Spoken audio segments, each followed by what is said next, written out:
Let's talk about co-parenting with a narcissist.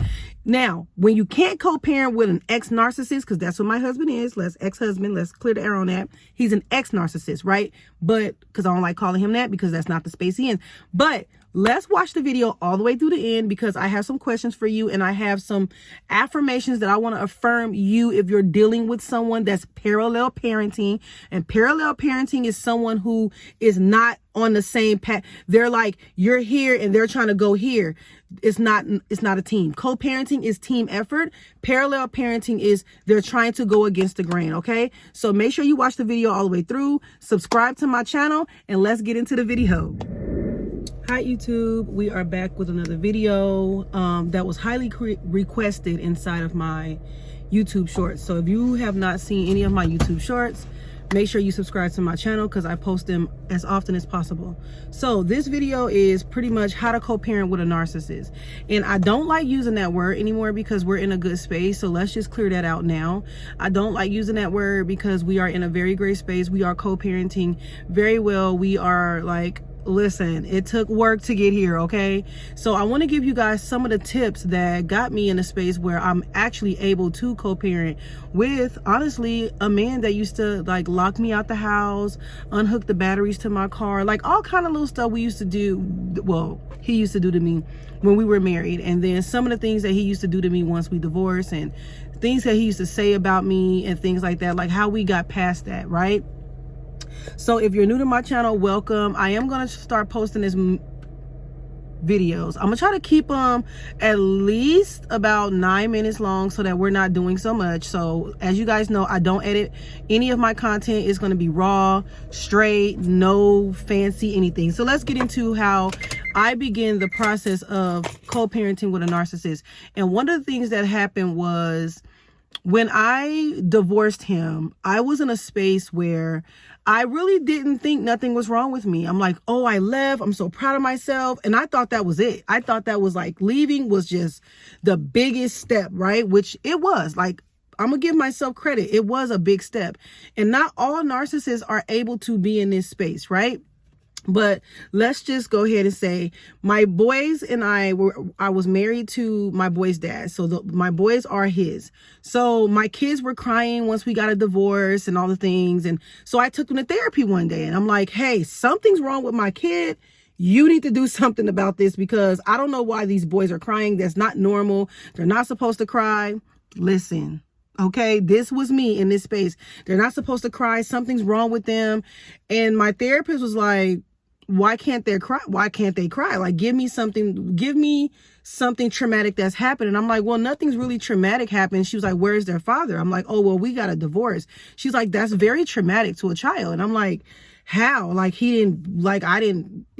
to me, in my mind, being a former foster kid and adoptee, to me, I didn't understand that there's a different levels to how people experience life and type of traumas, right? I'm thinking trauma is rape, and which it is, but that's how far out my mind was. I'm like, okay, if I didn't get raped or beat up, I'm fine. No, that was so far from the truth. So she was like, okay, you got a divorce, and then I was pregnant at the time, right? So she was like, well, what's wrong with mom? Nothing's wrong with me. I'm good. I'm this. And she was like, but you just got a divorce and you're already pregnant. You guys, I started freaking crying. She was like, yeah, let's fix mommy first. Like, your kids are getting your energy from you. You're masking. You think you're fine. And she asked me about my marriage, and I told her, she's like, okay, so you were married to a former narcissist, which some of your behaviors are transitioning into your children. So let's get you fixed. And that's when my rude awakening was like, a narcissist, what's that? And she was like, based off what you're telling me you've experienced from him, you were married to a narcissist. I'm like, I don't even know, like, never heard of the word before, right? So fast forward where I'm in therapy, getting everything, but I'm still going through things with him. I'm still allowing him to trigger me, text me, calling me a bad mother, and I'm this, and I'm trifling, and I'm, like, just all kind of things that's making me upset. And I'm believing these things that he's saying to me, right? You want to know why I believed them? Because I actually felt like that. I felt like a bad mom. I felt like a failure. Who divorces their husband? Who does these things, right? Who actually chooses themselves? What about your family? What about your husband, right? So I really was believing those things about myself. So let's fast forward to today. Some of the steps I took was therapy. Number 2, acknowledging my traumas, my issues, my pain, all of the things, right? Stop telling myself that I didn't go through enough to be actually calling it trauma. And I did. I experienced certain things that I never experienced before, and it did something to me. It changed me. It harmed me, affected my self-esteem, my confidence. So acknowledging that is the first step. Going to therapy is how it helped. So acknowledging that I had trauma, acknowledging that I learned about codependency, where I shouldn't have been dating in a space where I didn't have my basics together, such as my own car, my own place, my own house, and all the things. Narcissistic people only attract people who have low self-esteem and don't know themselves. So it's easy for them to dormant themselves inside of your personality and change you and adjust you, right? So once I acknowledged those 2 things, I started to understand his behavior patterns. Like, okay, he noticed that this triggers me, and this is why he speaks to me in this manner. So after I start understanding his behavior patterns and how he talks to me and what space it was coming from, it was a projection type of space. I stopped receiving what he was saying. Like, I am a good mom. I do my best. I'm doing the best I can with what I have. I don't beat my kids. I don't disrespect my kids. I don't do any of those things. And I'm getting my kids therapy. I did great by choosing a healthy space for us. After I started telling myself that, then things started to make sense. So he would have me in court every 3 months, right? So that would make me cry. The biggest thing that happened is when I lost full custody. I got them visitation, right, to him in court, because I was so emotionally upset that the judge was like, hey, like, let dad do dad's job. If he think you're bad at mommying, let him do it. Let him see how it feels to get up every morning, take them to school, do this, that. She's like, that's not an easy job. And I just started bawling like, oh my God, you're going to give I'm a horrible mom. And she was like, it doesn't make you a bad mom. She was like, the reason why these fathers talk to you women like this is because you guys don't give them the opportunity to do your job. Let him take them to school, get them up in the morning, feed them 90% of the time, clothe them 90% of the time, go to all the parent teachers. She said, and you become dad. You go to the schools when you want to. You pick them up on weekends. And when I tell you guys, I didn't get it that day. I was like, this makes no sense. But as time went on and I was able to heal and understand myself a lot more, and and he started stressing and couldn't afford the kids, and you need to help me with them. Mind you, he took me to court and took full custody, and I got weekends, and he you don't have them enough, and you're a bad mom. And I'm like, you went to court. So when I started realizing oh, okay, men only talk like this because they don't have the responsibility that we have, because we don't allow them to have it. We think we're bad moms. So once I released that bad mommy mentality, oh, my life changed. So then I started collecting documentation, paying attention to his behavior patterns. If my kids needed something, I kept that document. I started documenting everything, the way he talked to me, the way he texted me, the way he was being disrespectful. I started documenting those things and working on my emotions and being logical and making it about the kids and not about my emotions. And when we went back to court, that's how I navigated. I was like, Your Honor, I try to do good. Every time I'm good, he does something to take me down, and I'm just exhausted. I just want us to co-parent and be on one accord. It's about our kids. So he ended up making himself lose because he were so busy trying to make me look like the bad guy, and he just do so much. And the judge was like, what's wrong with that? You're the father. You're supposed to help. That's your job. You're supposed to help her in her time of need. That's what parenting is for. So when I moved with logic and resources and therapy and stopped letting him trigger me, realizing he's just triggering me because he has his own demons to battle, that has nothing to do with me. I'm only in the best interest of my children. I won full custody in court. He has weekends. So in the midst of that, I was like, Your Honor, I also want to communicate through my family wizard, because he's not mature enough to text me on my phone, and I don't like the way he talks to me. So I think it's best if he has to be monitored through a court system, that will help me be able to parent at a level that I'm supposed to, so that I'm in a healthy space. The judge was like, okay, no more texting. You have to contact her through My Family Wizard, which is an app. that any parent can use. You don't have to go through the state. So you can get My Family Wizard app. It's $100 a year. And if the parent does not respect you and they're cussing you out and calling, you can go through that app and you guys can have conversations through there, schedule meetups and all the things. There's also a place out here in Vegas. It's called Donna House, where if you don't feel safe exchanging your kids with these men or these narcissistic women or whatever, you can actually go down to the court and court order that parent to be dropping that kid off through the court, and you can pick the kid up through the court. A lot of parents, I don't want my kids to go through that. Listen, you guys, your kids are already seeing this. You just think they're not. That's why some of your kids are acting out, probably crying all the time, upset. They feel the dysfunction in the energy. So if you think that you're protecting your kids by not doing the proper steps to protect yourself and your mental, you're not. So when I did that, when I tell you the peace that I started to have was amazing. So we were on there for a year. This year, I text him and I didn't make it about him. That's another thing. I didn't make it about him. I said, hey, I feel like we're in a space, a mature space where we both can exchange numbers and actually move from the family app and go through text messages because our boys are older. And I feel like, it's been a while and I think we should test it out and see if we're both ready to move forward and co-parent. You guys, no problem. No issues, no talking to me crazy, no down talking me, none of that. Have not experienced it. If I text, like literally just yesterday, it's October 27th, 2022, and I'll most likely be posting this video today because that's just how I am. I'm random like that, but I want to post every day, low key, y'all. I'm not gonna hold you. So yesterday I was like, I need to, I'm gonna go put him on child support, and a friend of mine was like, no, I think you should talk to him first. And I'm like, how am I going to ask him? He's going to flip out. So it was the way I approached him, like, hey, I need support with the kids and blah, blah, blah. And it went very well. Very well. Like, it was the way I approached him. Like, thank you so much for responding. I really appreciate you for understanding that I need support. He was just like, whatever you need, just let me know what you need and we can go from there. And it's just ask what you need and all the things, and just make sure you're not moving in emotions. Like when I tell you guys, it's amazing to be in this space. Now, not everyone will be able to do this because, ladies, I'm here to tell you, anyone that's dealt with ladies, fellas, whoever's here watching this video, I want to tell you that I'm able to co-parent because I know how I'm control of me.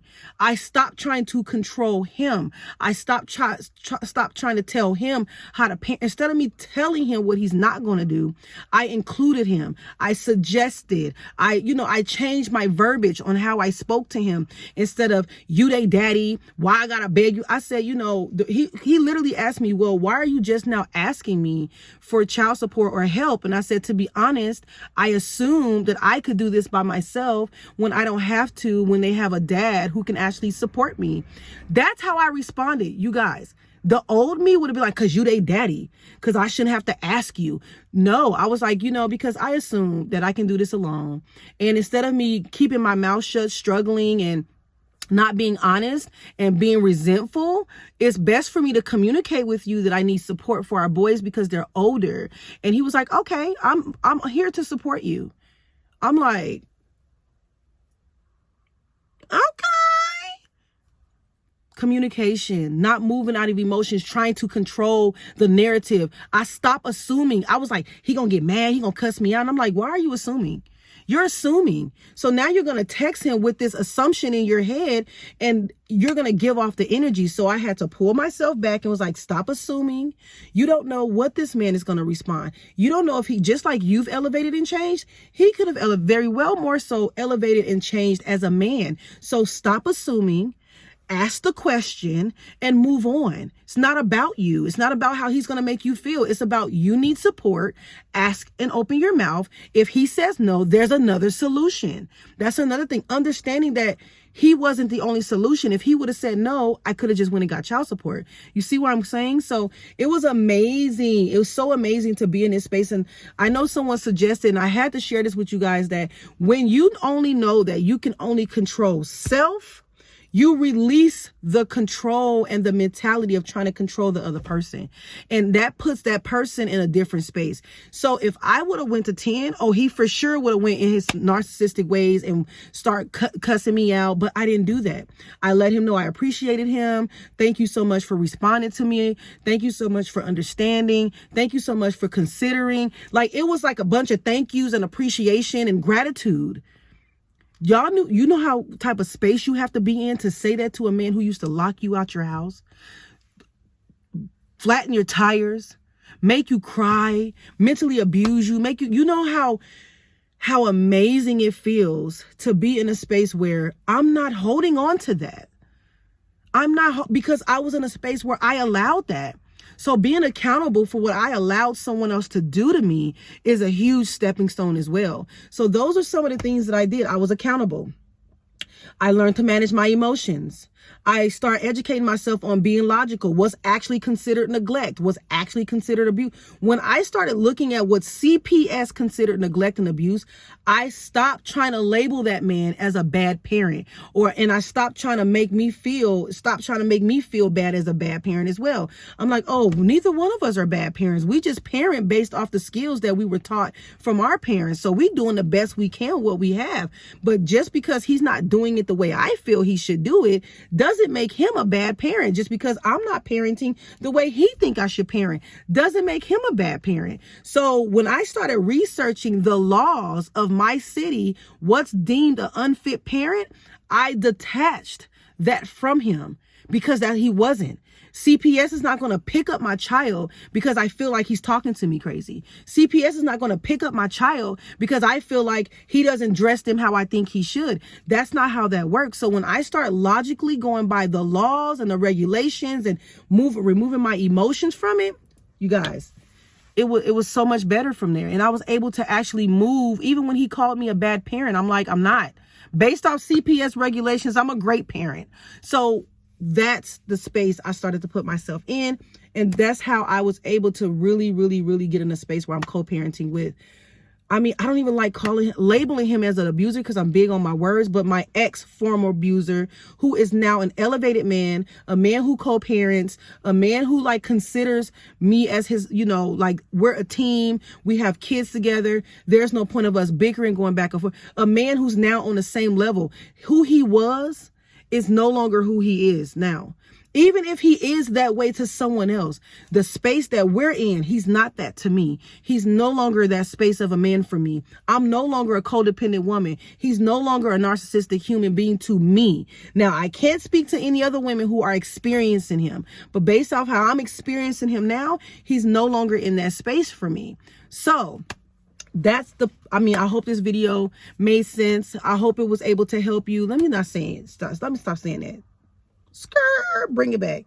I know this is going to help you. I know this is going to bring awareness to you. I know something's going to click for you. I know something's going to resonate with you. And I know you're going to take whatever I put in this video, you're going to sit down and you're going to analyze yourself and you're going to elevate to the best version of yourself because you deserve healthy relationships, healthy communications, healthy co-parenting. You deserve that.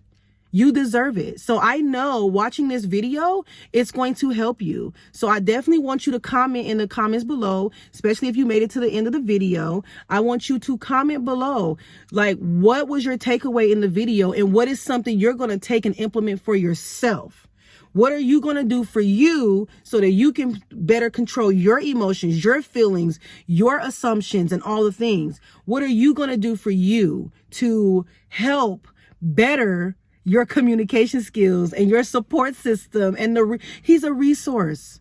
My kid's father is a resource for me. I can't bite that. I can't fight with my resource. You see how, like, just speaking like this just makes me feel elevated and involved and just in a more healthy space. So make sure you like, subscribe, share this video with someone, comment below, and just comment what you guys want me to do a video on next. Let me know if y'all want shorter videos, longer videos, like what more would you like to hear? Like I tell you, I'm a Black homeschool mom. I'm divorced. I am now currently dating. My boys are 13 and 9. My daughter is 6. She has a different dad. That's a story for another day. We will talk about that because, listen, to elevate, you have to hold yourself accountable. And it's challenging to elevate. But guess what? If it don't challenge you, it won't change you. If it don't challenge you, it won't change you. So I definitely appreciate you guys for watching this video all the way through the end. Just make sure you comment below, give some feedback, and I can't wait to see you guys on my next video.